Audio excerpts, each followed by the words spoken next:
Hey guys, I'm Richard Fitzgerald. This is Dubai Works, where we interview the business leaders making a difference in this great city. That business with scalability was very interesting to me. I like building something that has legacy.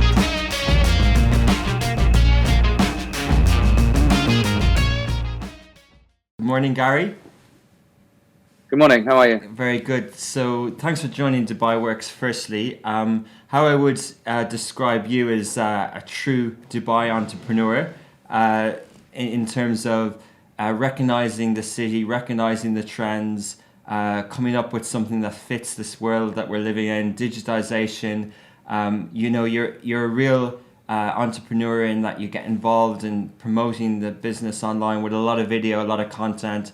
And Switch just really suits you. You really understand Switch and the brand through you and what you've done over the last few years. So thanks a lot for coming on. That's a great intro. Thank you very much. Well, yeah, and just to start with that. So we've seen Switch born out of Dubai and then expand internationally. But what's the kind of background story? What's your background and how did you come up with the idea?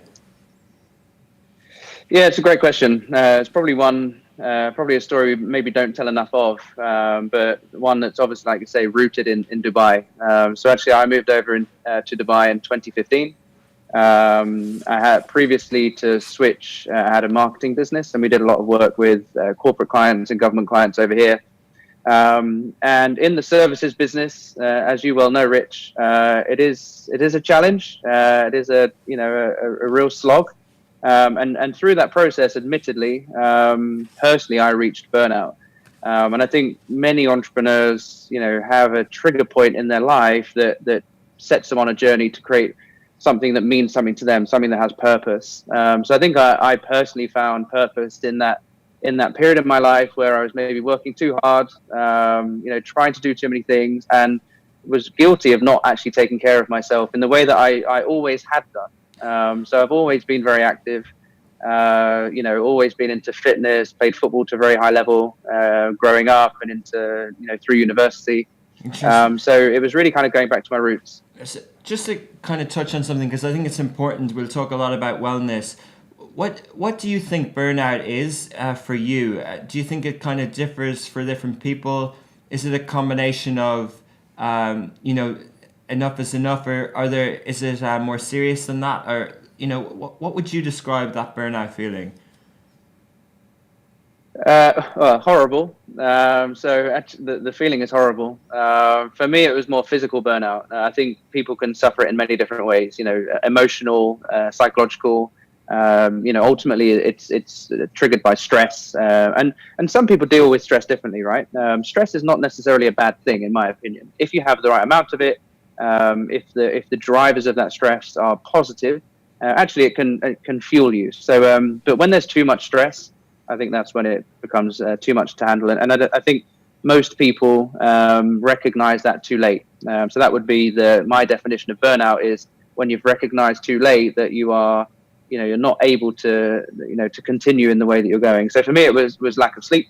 So I think, not sleeping enough, not giving my body the time it needs to recover and rest, and my brain as well, because ultimately as an entrepreneur, you're constantly using your brain, and whilst you go to the gym to train your body, I think many people are the victims of not giving their brain the time to recover or to train their brain in that process. So yeah, I think burnout happens in many different ways for different people. For me, it was unfortunately the first Valentine's Day after I had gotten married to my wife, and we couldn't even go out to dinner because I couldn't talk. I was so tired, I just couldn't speak. So I'd been toying with the idea of Switch for a while.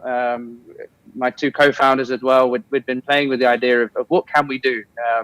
We actually launched prior to developing the app and the platform. We ran a program at the beginning of 2017 called Switch 360. And it was a social media style campaign where we recruited 4 individuals from Dubai, 4 Dubai residents, to try something new every day for 12 weeks to showcase how variety really does drive well-being. And the guys who participated all saw really positive results, whether it was increase mental strength, whether it was improved relationships, whether it was career progression. We weren't really just focusing on how you can change your body by working out every day. That was not the goal. The goal was how can you build variety into your routine to drive well-being. And at the end of it, we had loads of great content. We really did succeed on a content creation and distribution perspective, but we only touched the lives of 4 people. So we're like, how do we take this and move it, How do we scale to the next phase? Yeah. Yeah, exactly. The honest answer is we didn't know. It took us a while to figure it out. Couple that with burnout, because we were doing this on the side. We were still doing running our original business. Dilesh, one of the co-founders, and myself, and Graham, running their own businesses and doing, Graham doing his own job at the time. And we hadn't quite figured out. We'd done this really great campaign, but we wanted to scale it. So it took us a few months after that to actually figure out the right business model, create the right financial model.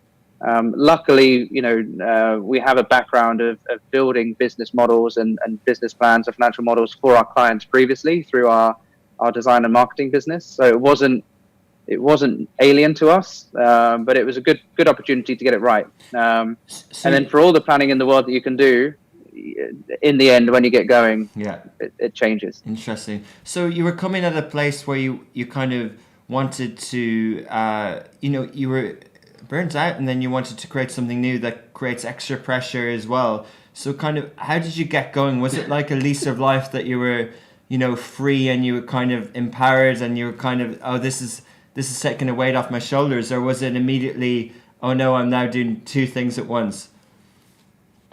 Very good question. No, I think for me it was a realization that personally for me, I'd always been driven and motivated by running my own business, and I thought that was my motivation. But actually, when we developed the idea of Switch and the business model progressed, what I then realized was actually it was running this business that was my real passion and motivation. So I think by doing the wrong thing but not realizing it, it forced me into an opportunity to find the exact right thing. And not many people have the luxury of finding exactly what they're truly passionate about. And for me, whilst I came from a negative experience, so don't get me wrong, there was, I was very tired, I was exhausted, but there was no physical or mental health repercussions other than that.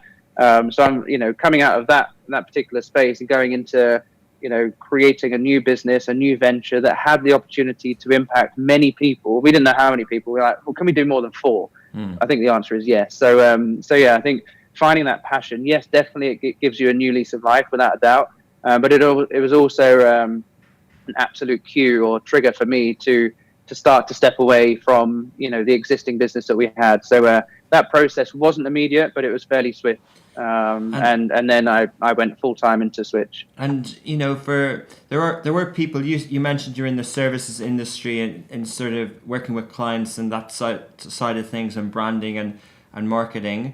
There are people who are in the health and wellness industry as well, who are in the services side of business, who don't necessarily scale it.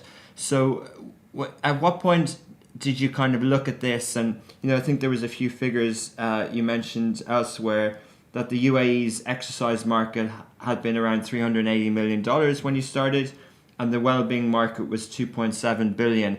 Were they things that you looked at in terms of opportunity for this? And then did you realize then that you were going down a different type of a business model, an entrepreneur, and you were looking at kind of fundraising and scale? Was that part of the thought process at the time?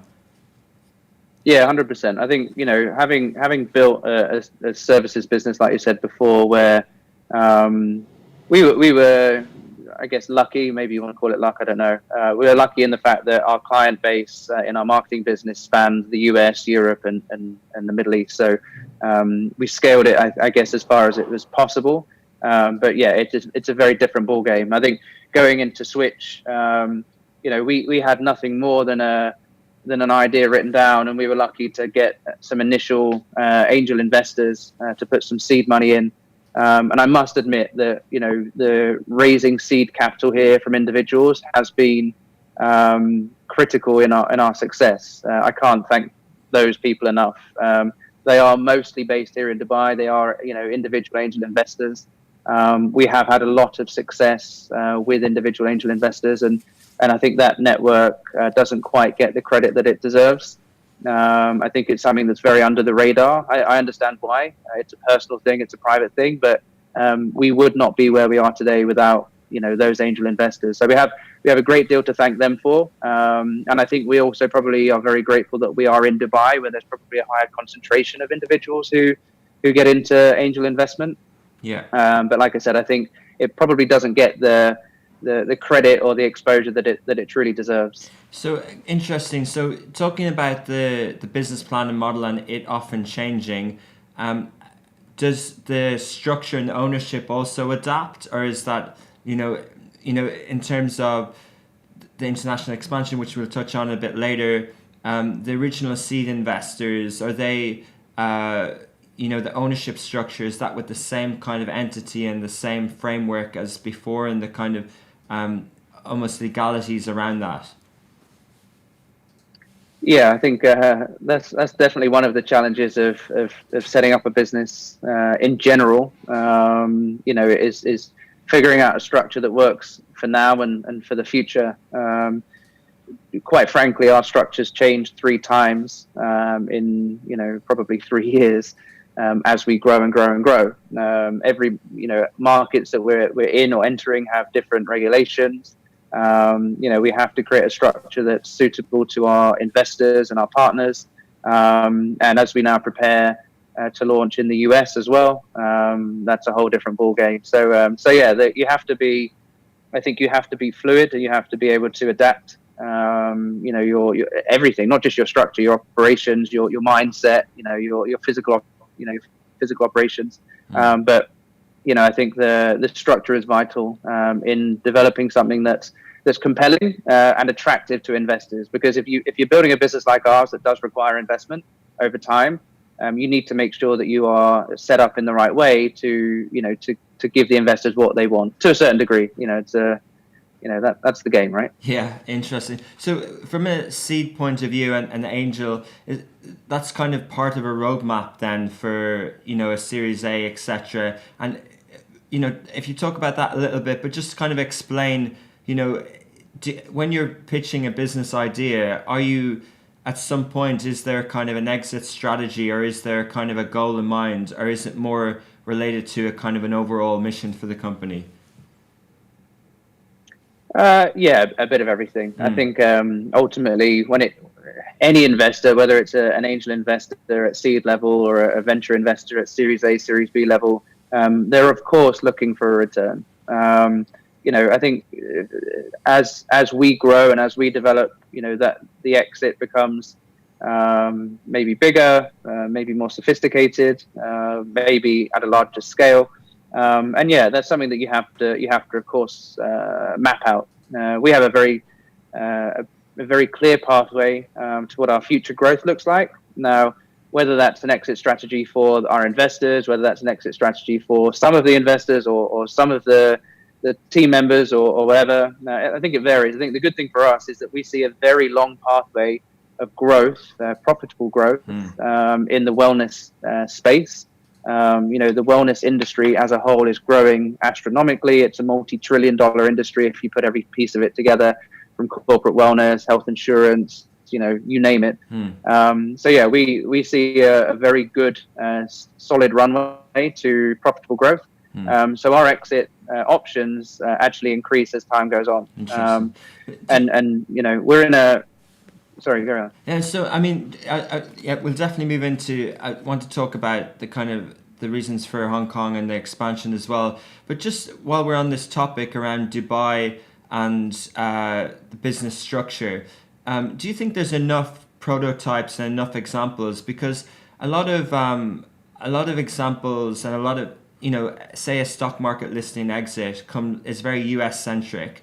And then other kind of startups for this region might be acquired. But, do you kind of look at kind of carving out a new path? And could there be potential other listings on other stock markets, whether it's Asia, and I know you're looking at the US as well. So, where does that come into it? How do you look at the kind of the international roadmap for kind of exiting and kind of not even exiting, but just in terms of future capital fundraising and investment?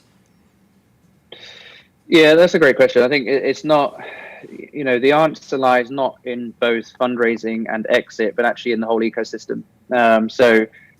We have to get to a level here in Dubai or the Middle East where there are enough startups, there is enough funding, the whole journey has gone through, and embracing the notion of failure or pivoting, that has to evolve. And when we get there, that's when we can then start to have those exits or those listings. Unfortunately, whilst that doesn't exist here, that's why organizations will naturally be attracted to the US or other markets to kind of implement exit strategies. So I think that there's an ecosystem play that is happening. There's some great platforms, some great accelerators, incubators, stuff like that. But actually, I think it's more about the DNA of the city's entrepreneurial mindset that needs to continue to evolve and develop. And once that happens, that's when we will see more new businesses, more startups, more scale, and more champions of the city from an entrepreneurial perspective. There aren't enough, and I think we're guilty of that in that we are a Dubai-based tech startup operating in the wellness space, and we perhaps don't wave that flag enough or at all even. So I think that more organizations, more startups that are there need to make their voice heard, and then that you need that support from those exit pathways. So whether that's from DIFC or whether that's from the government or the banks, that support network is not there yet. There's a willingness, there is a way, but it's not there yet. So I think once we get there, and we're actually part of Dubai SME's ABRA program, where they effectively champion what we're doing to other markets around the world, and that's a phenomenal program that we've been involved with. So we have a lot to be grateful to them for. But it's still early days. I think that it would be phenomenal if we could continue to grow, and one of our exit options is to list here in Dubai or in the Middle East. But as it stands, it is more likely that it would be in either the US or Singapore. Interesting. And can you disclose what you've raised so far and what the kind of future? Are you going to do a Series A soon or something like that? Yeah, of course. So we, from angel investors and in our seed round, we raised just over $1.5 million US. And we're actually in the closing stages of a pre-Series A round where we're raising up to $3 million US. That will see us through our growth plans for this year. And then later this year, I would imagine, because the process takes time, fundraising is a full-time job. So whilst you said earlier, I had the danger of having two full-time jobs. I actually have two full-time jobs now. One is fundraising and one is being CEO of the business. So later this year, we'll kick off a Series A. And again, at the moment, most of the discussions that we've got in place are happening with VCs in the US and Hong Kong and Singapore. Okay, interesting. A lot to talk about there. I think just so we don't go too far ahead of ourselves, the Switch platform and the kind of very catching logo kind of alludes to a brand and a switching of lifestyle. So what sort of are you looking at other apps and other platforms that did things? I'm thinking of ClassPass or Guava Pass. Are you incorporating a bit of that? And how has the product evolved in the last couple of years? Another great question. I think we get asked about ClassPass somewhere between 5 and 10 times a day from different stakeholders. So there is an obvious comparison. Truth be told, we had no intention of trying to copy or mimic ClassPass or Guava Pass prior to them regionally. When we started back in 2017 with the Switch 360 campaign, like I said, we didn't really know what we were going to do afterwards. When we then developed the business model and the tech platform, we wanted to solve the problem as a starting point, particularly here in Dubai, of finding, booking, and paying for things to do is really difficult. So how can we help vendors reach more people, and how can we help people, discover more services? And if you find something you actually want to do, you can just book and pay for it there and then, and don't have to worry about the rest. So whilst the problem that we were solving originally with the tech platform was one that was a deeply rooted problem here in Dubai, particularly with cash payment still being, the go-to, the default payment mechanism. Sending a WhatsApp or a having to call to make an appointment and then not being very sure if that appointment is confirmed or not. So we wanted to, I guess, professionalize or raise the bar of how operations exist in the leisure, fitness, and wellness space. So number one, the original differentiator from us and the likes of Guava Pass and Class Pass is that we are not fitness classes only. I think fitness classes make up maybe 10 to 15% of our total inventory in terms of the services on the platform. They're a very important part of it, but they're not the only offering. So you could book a paddleboard, a kayak, a kite surfing lesson. There's hot air ballooning. There's dune buggying in the desert. There's flotation therapy. There's life coaching, zip lining at Ras Al Khaimah and Torre Verde. Wow. There's so many different things, and the whole point about Switch, as you alluded to, is enabling people to try different things. There is no one way to well-being, and most people don't know their own ways to well-being. So our job is to inspire you and make it easy for you to try these things. Some people have never had a massage before. We want to make that easy and accessible to people. So I think from as we progressed and as we evolved, and we've been talking about pivoting and having the, maybe an agile mindset as an entrepreneur and as a business in order to succeed in today's climate in particular. When we started Switch and launched the first version of the app, it was very much consumer facing. Anyone in Dubai could download it, anyone in the world could download it and use it to find, book and pay for services on the go. Within weeks of launching the very first version of the app, we got contacted by several prominent organizations, both private and government, to say, how can we use your platform to deliver wellness benefits to our staff? And we were, our answer at the time was, we can't. It's not a B2B platform. We're a B2C brand, and then when you get asked time and time again, you have to start to think, well, hang on a minute, is this an opportunity? Have we got it wrong?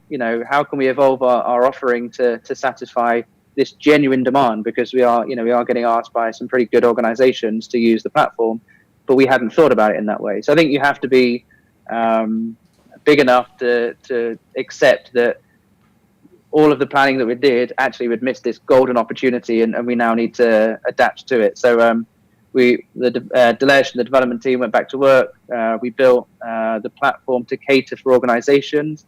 And now, fast forward to today, we only work with organizations to deliver wellness benefits to their staff or customers. Interesting.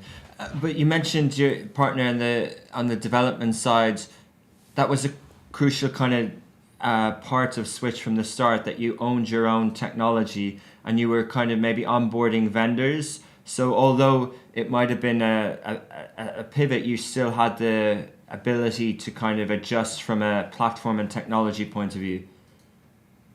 Yeah, absolutely. I mean, everybody sees the Switch app, but actually our biggest platform is the vendor and corporate portals that we've built. So the SaaS platforms that we've built for the vendors to upload inventory to the Switch app, to manage pricing, to create discounts and offers for corporate users, to create special exclusive events, to create private events. So, the Switch platform, from a vendor and corporate portal perspective, and the data that sits behind that, is fundamental to how our business operates.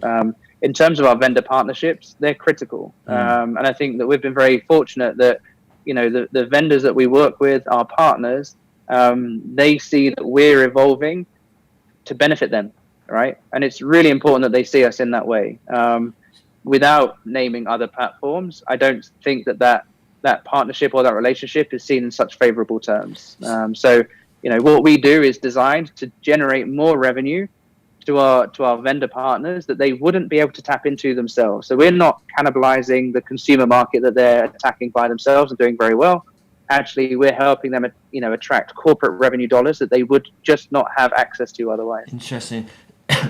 Excuse me. So explain that from a vendor point of view. I set up a clinic or a service or a massage center or a gym, and as part of my business plan, am I thinking about software? Am I thinking about SaaS? Do I, we know that restaurants use delivery partners.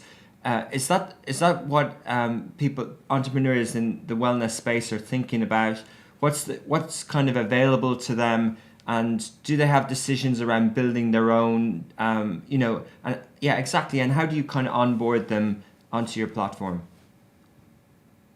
Yeah, that's a great question. I think that from a software perspective, if you're a fitness studio owner or a spa or a salon owner or whatever, there's a number of great SaaS platforms out there to run your business. There's the likes of MindBody, GlowFox, ThinkFit on the fitness side of things. I could list 100, across the spectrum, and they all have their own merits. We're not directly competing with any one of them. So almost every single one of our vendors probably uses one or more of those platforms. Certainly, many of our fitness vendors also work with ClassPass and other fitness aggregators. Again, the major difference for us is how we can give them technology and how we can give them access to corporate revenue dollars and corporate users. And from a business model perspective, the amount of commission that we charge on in-app sales is way lower than many other platforms. And I think the critical missing piece is that within the Switch app, there's a digital wallet. So organizations can give their staff or their customers Switch credit to spend on any activity that they would like. Switch credit is a very simple conversion. One Switch credit is 1 dirham, or one Switch credit is 1 Hong Kong dollar. So it's 1 to 1. So if you have 100 Switch credits and there's an activity for 100 dirhams, you just use your Switch credit to pay for it. Now, not only are we giving the vendors access to corporate users and organizations they wouldn't have gotten otherwise, those users have prepaid accounts, right? So they've got credit in their account that they can spend on anything. So not only are we helping vendors do marketing to corporate users, we're also helping do the sales, because we're getting credit loaded into their digital wallets for them to spend on the app. So again, it really comes back down to being a partnership. We rely on our vendors to deliver the services. We as Switch deliver no services ourselves through the app. We need to make sure that our vendor network are engaged with us and want to deliver the services to our corporate users. And again, we're very grateful that the vendor partners that we have here in Dubai, in Hong Kong, they're doing a great job. Interesting. And so how much of your kind of team or structure is built around technology, as opposed to kind of the operations side, the sales and marketing? And we'll talk about the content and the video and the inspiration part that you do a lot of. Is it 50-50 or is it mostly kind of technology? I would say it's close to 50-50. Yeah, I think, the tech team probably account for about 40% of our global headcount. And then, from the other portion of the team is linked to in-market operations or global operations.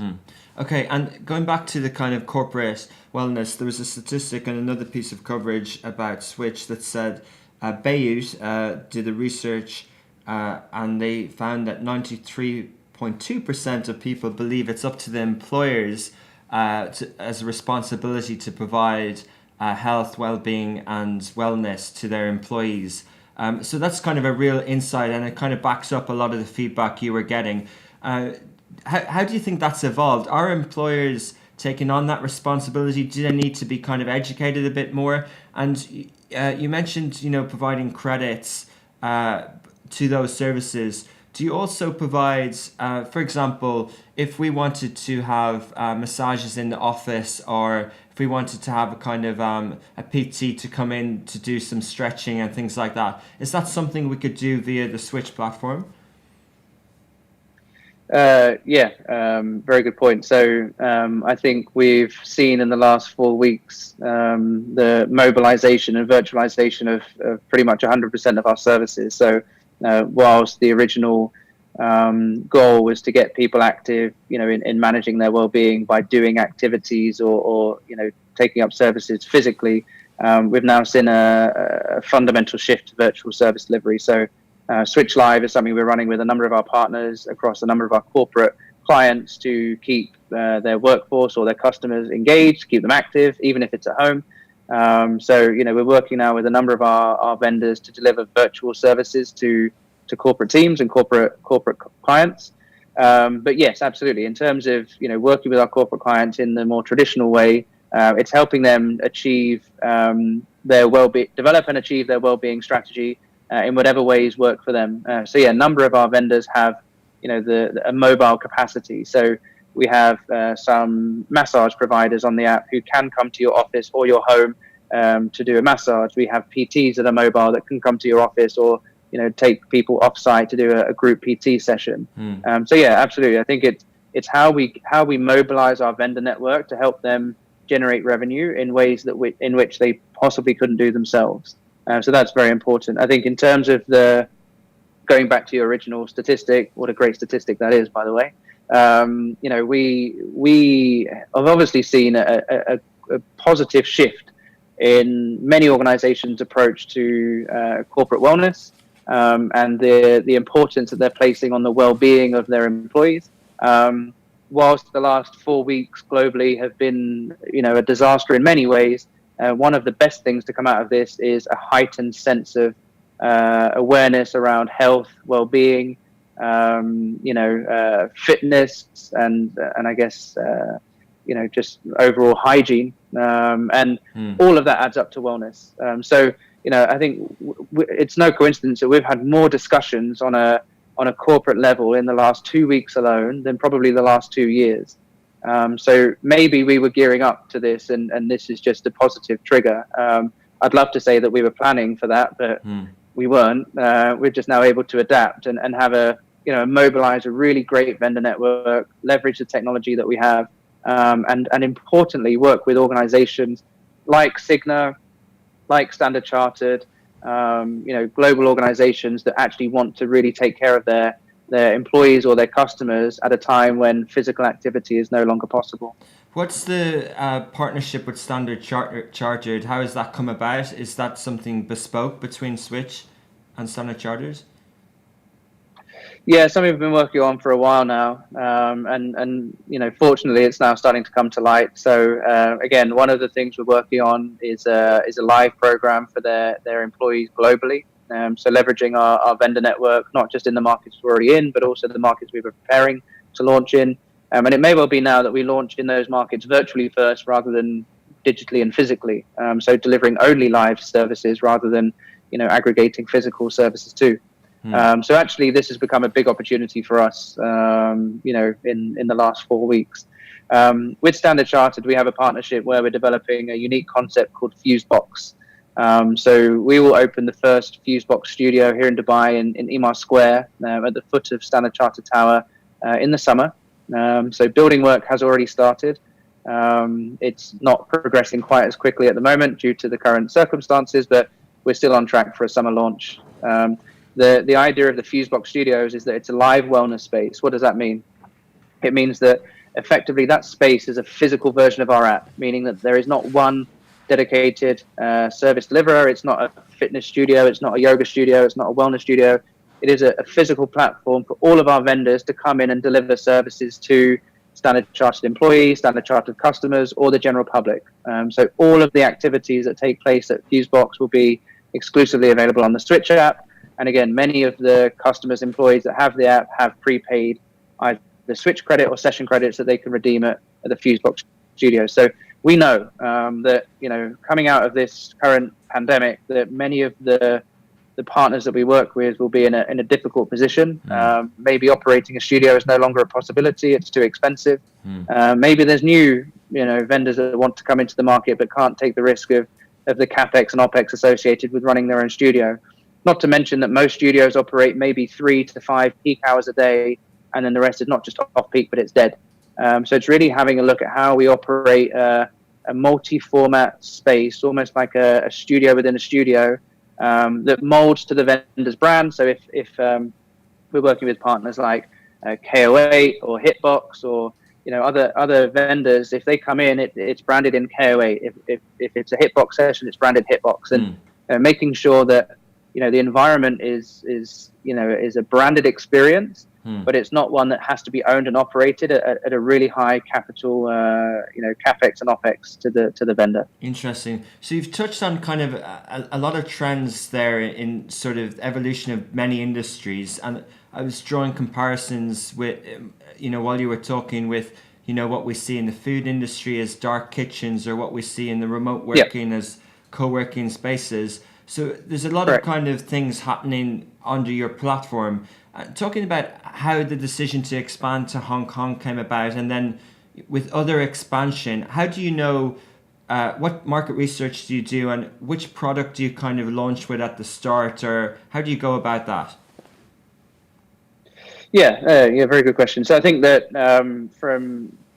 as you mentioned, we're fortunate that we sit at a number of cross sections of a number of industries. So we get a lot of data from our own platform. We get the benefit of a lot of research from many organizations and institutions around the world, and we can take those trends and actually convert them into growth and revenue opportunities for our vendors, and wellness opportunities for our corporate partners. So we're in a nice position where we can match supply and demand in an agile way. So whether that's done virtually, whether that's done digitally, or whether that's done physically, to us doesn't really matter, as long as wellness benefits are being met from both sides. So in terms of going to Hong Kong, early last year, we were over there because we were exploring the market anyway. 6 months prior to that, we had been invited to Rise Tech Conference to promote both the Dubai startup ecosystem and what we're doing. And we were just blown away by the market, how densely populated it was, how rich it was in vendors, but also in Hong Kong, everything is stacked up.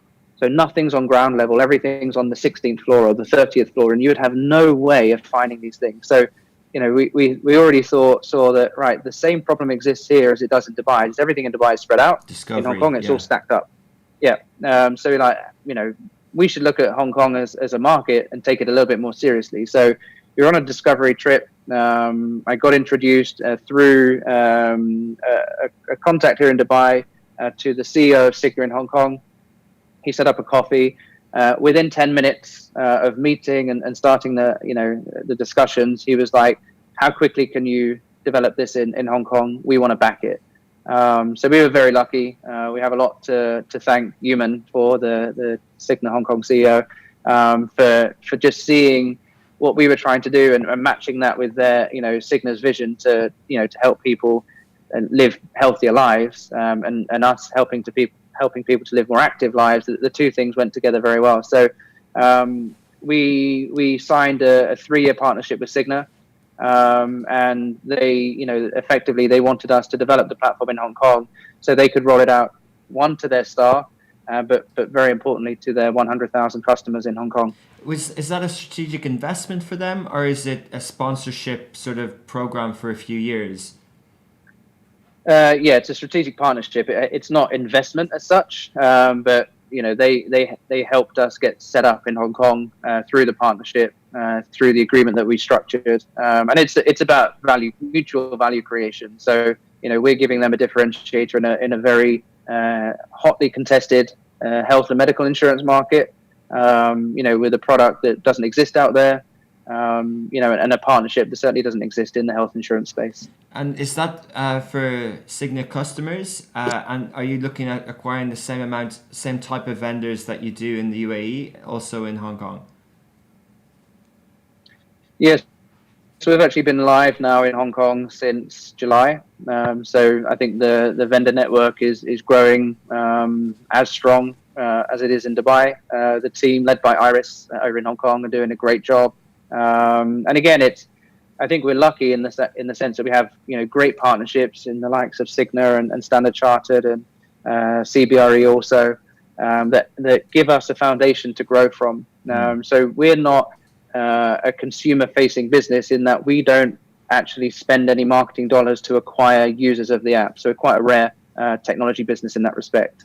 So as a Cigna customer, for example, you get Switch Plus, which is our premium tier on the app, which gives you discounts across services, exclusive events, private content, etc. So you get that as a Cigna customer. And Signet also give many of their customers Switch credit to spend on the app as part of their health insurance policy. Interesting. And so, that's very much a corporate sort of partnership in Hong Kong. Is that similar to how you're going to approach the US market? Or does it depend on the kind of need and want in that market? Yeah, so our growth strategy is centered around what we call a pull market strategy, meaning that we are not going to invest dollars into going into a market and figuring it out. What we will do is when we have a predetermined or pre-agreed corporate demand, we will then go and acquire the necessary vendor network or supply side that's required to launch.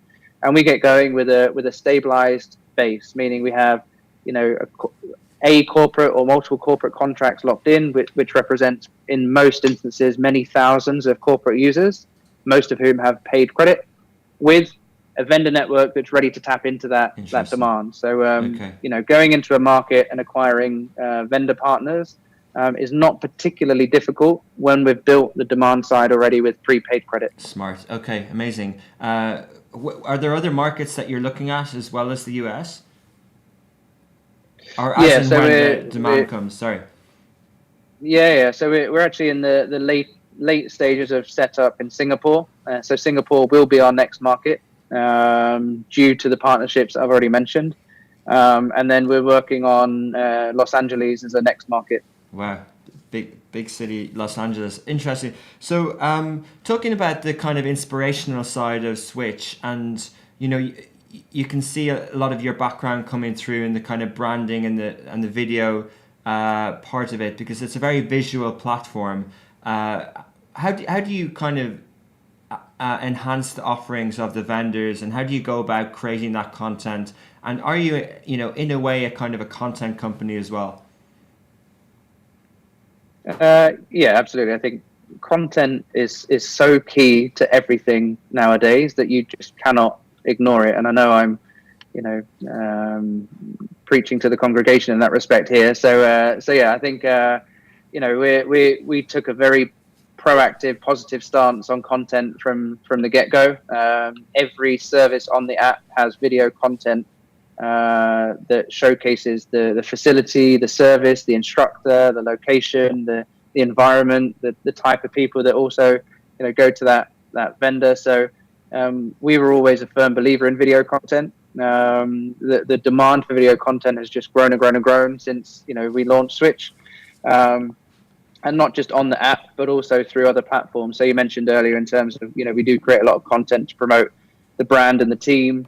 We do a weekly vlog called Switch Weekly, just to give a bit of an insight into how things are going at the business and try and just tell the truth, because I think it's very easy for brands to create glossy content that makes everything look rosy, but it's not easy running a business. It's not easy growing a platform like ours and developing technology, and things do go wrong. We're not afraid to say that.